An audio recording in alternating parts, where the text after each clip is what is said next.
Koleksi Nostalgia Zam.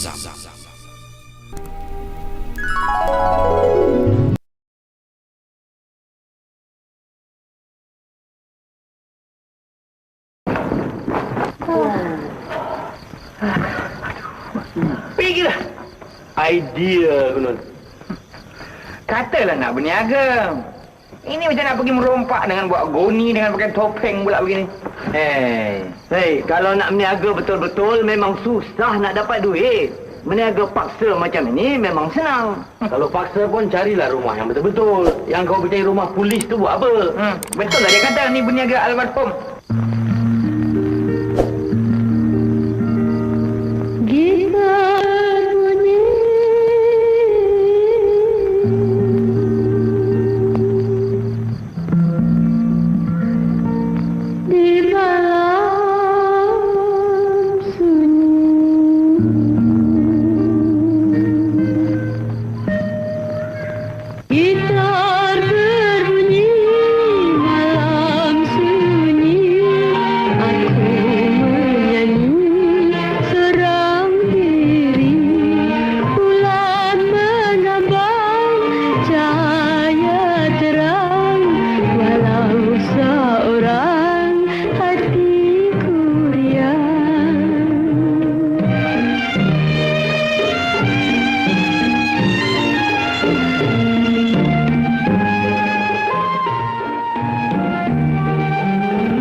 Kepada semua teman yang sudi memeriahkan channel saya Zam Production.